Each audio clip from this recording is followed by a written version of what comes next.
नमस्कार, आईमा मीडिया में आपका स्वागत है। महाराष्ट्र में मराठा आरक्षण को लेकर नया टकराव सामने आया। सरकार ने मराठा आंदोलनकारी नेता मनोज जरांगे की 8 में से 6 मांगी मान ली है और मराठाओं को मराठा कुणबी जाति प्रमाण पत्र देने का फैसला लिया। इससे मराठा समुदाय को ओबीसी कोटे में आरक्षण का लाभ मिल सकेगा। जरांगे ने कहा कि अब मराठावाड़ और पश्चिम महाराष्ट्र के मराठा समुदाय को आरक्षण मिलेगा। सरकार के फैसले से मराठा समुदाय में संतोष है, जबकि ओबीसी समाज में नाराजगी दिख रही है। ओबीसी नेता और मंत्री छगन भुजबल कैबिनेट बैठक से अनुपस्थित रहे और दोहराए कि यदि मराठाओं को ओबीसी कोटे में शामिल किया गया तो बड़ा आंदोलन होगा। ओबीसी कार्यकर्ता लक्ष्मण हाके ने चेतावनी दी है कि सरकार के पास मराठाओं को कुणबी प्रमाण पत्र देने का अधिकार नहीं है और ओबीसी समुदाय सड़कों पर उतरकर इसका विरोध करेगा।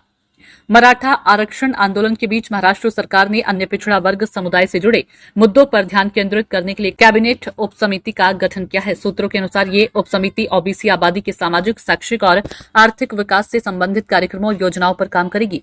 वरिष्ठ भाजपा नेता चंद्रशेखर बावनकुले को उपसमिति का अध्यक्ष नियुक्त किया गया है। महाराष्ट्र सरकार द्वारा ओबीसी कल्याण पर एक कैबिनेट उपसमिति का गठन महाराष्ट्र सरकार द्वारा ओबीसी कल्याण पर एक कैबिनेट उपसमिति का गठन मराठा आरक्षण की मांगों को लेकर चल रहे तीव्र विरोध प्रदर्शन की पृष्ठभूमि में हुआ।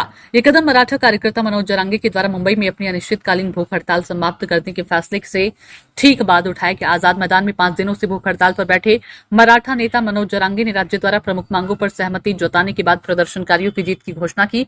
समर्थकों से घिरे जरांगे ने मंगलवार शाम वरिष्ठ मंत्री राधाकृष्ण विखे पाटिल द्वारा दिए गए जूस को पीकर अपना अनशन प्राप्त किया।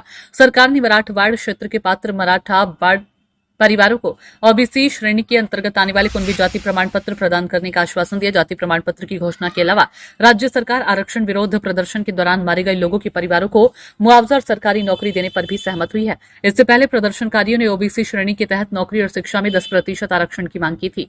आईमा मीडिया को यदि आप यूट्यूब पर देख रहे हैं तो कृपया सब्सक्राइब करें। यदि फेसबुक या सोशल मीडिया पर देख रहे हैं तो फॉलो करें। हमें अपनी राय कमेंट बॉक्स में अवश्य दें।